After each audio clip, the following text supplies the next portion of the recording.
Suite à ce dessin avec l'outil trait, nous avons donc une deuxième possibilité qui s'appelle main levée. Alors main levée, ça nous permet de faire des dessins de façon aléatoire, des courbes voilà, aléatoires. C'est un outil qui est assez utilisé quand on a un stylo optique, parce que on peut notamment mieux dessiner des objets avec des formes floues. Ou par exemple, si on travaille sur de la topographie, on peut redessiner une partie des courbes de niveau d'une carte topographique et donc pouvoir après mettre en 3D ces courbes. Autre élément, donc on a aussi en dessous l'outil rectangle. Rectangle qui va donc se trouver dans le clavier avec la commande R. Alors un rectangle, eh bien on va commencer par cliquer donc une première fois avec la souris au bouton gauche, et vous voyez qu'en bas là, apparaissent les cotations, et donc là nous allons donner la longueur et la largeur. Il faut savoir que pour donner ces longueurs, on va d'abord taper le premier chiffre, par exemple ici 2, et pour avoir le deuxième chiffre, donc la deuxième cote qui est donc la longueur ou la largeur, l'autre côté, on va donc mettre point virgule. Et donc ensuite on peut taper le deuxième chiffre, là je mets 4, et donc on valide, et on a donc un rectangle. Si je prends le même rectangle et que j'utilise des chiffres avec donc des décimales, je vais par exemple marquer 2,5 qui va être ma largeur, point virgule 4,5. Contrairement à d'autres logiciels comme AutoCAD, on ne peut pas utiliser le point du pavé numérique, sans quoi eh bien, l'ordinateur ne comprend pas la mesure et donc on n'arrivera pas à faire notre dessin juste. Attention, c'est toujours un piège.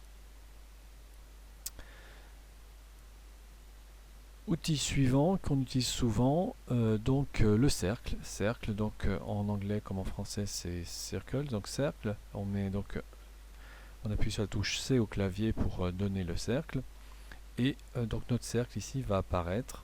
Donc je lui donne un rayon de 3 mètres par exemple. Je tape 3. Et donc je valide, j'ai bien mon cercle. Alors ce cercle, bien sûr, il n'est pas très beau.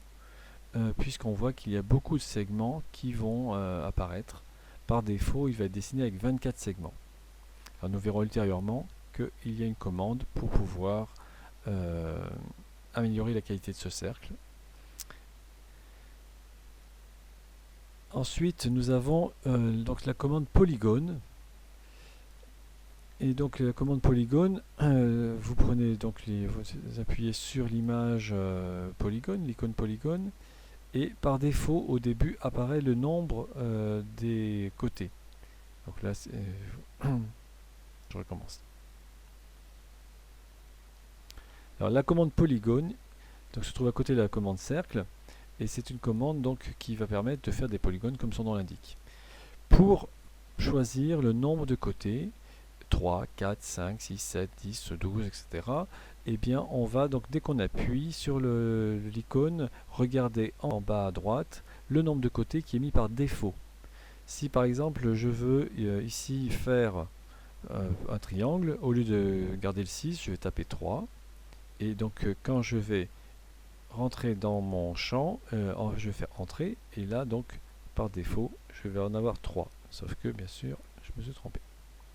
Donc je recommence, CTRL Z, je ne veux que 3 côtés, je fais 3, je fais entrer, et vous voyez que mon polygone va se transformer en triangle. Donc après il suffit de pointer pour avoir le centre du triangle. Et puis après, nous allons donc donner la hauteur, la distance de la demi-hauteur.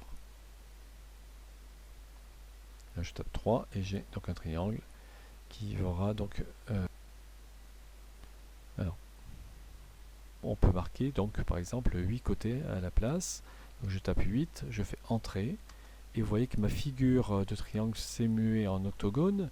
Et donc il me suffit après de définir quelle est donc la longueur en tapant la longueur du demi-rayon, si on peut dire, de cette figure. Voilà, donc là je vais mettre 3 par exemple, je mets 3 et je fais entrer, et là donc ça me dimensionne mon octogone.